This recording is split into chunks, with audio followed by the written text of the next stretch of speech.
nangis, mewek. Kenapa sih jahat banget? Kenapa sih ada orang jahat banget?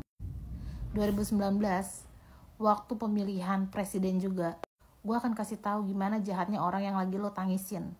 Gimana kejamnya orang yang lagi lo tangisin. Sekarang tuh air mata lo sayang banget kebuang-buang.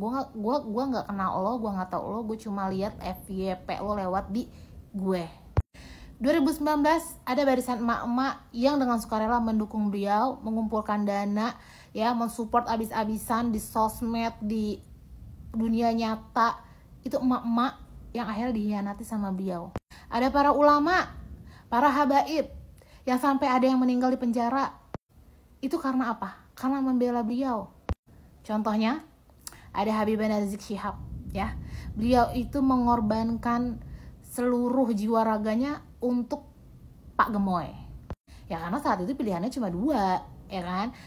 Pak Jokowi dan Pak Gemoy. Ya karena waktu itu kemungkarannya dilihat lebih sedikit Pak Gemoy, maka para ulama sepakat, ya, untuk mendukung Pak Gemoy. Sampai akhirnya Gus Nur ditangkap 6 tahun penjara. Ustadz Maher Atuilibi ditangkap sampai meninggal dan wafat di dalam penjara.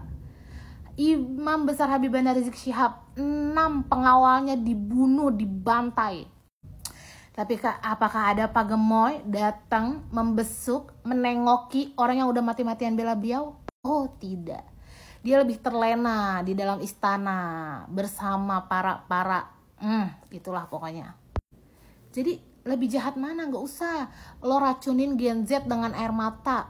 Nih buat Gen Z nih yang mau milih, lo mendingan cari track record orang yang bakal lo pilih.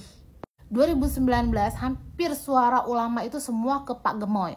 Gue perlu sebutin, ada Ustadz Abdul Somad, ada Ustadz Adi Hidayat, ada Imam besar Habib Rizik Syihab, ada Ustadz Maher Atuilibi, ada Gus Nur. Semua terkemuka ulama-ulama itu memilih beliau, ya, termasuk Habib yang di Tebet itu, Habib Abdurrahman Asgaf, ya, itu milih beliau. Tapi kenapa saat ini para ulama sepakat memilih Anies Baswedan dan meninggalkan Pak Wowo?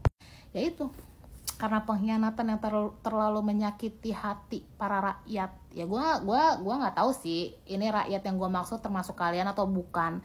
Tapi kita masih ingat jelas kejadian di 2019 saat kalau dia bilang Anies pinter bacot doang, pinter pidato doang. Lo pikir Pak Gemoy nggak pinter bacot? Lo lihat tuh pidato Pak Gemoy itu lebih menggebu-gebu daripada Pak Anies di 2019. Pada zamannya, ya mungkin sekarang Pak Gemoy sudah menurun kualitas pidatonya. Jadi kalian cari dulu deh tuh yang mau kalian pilih.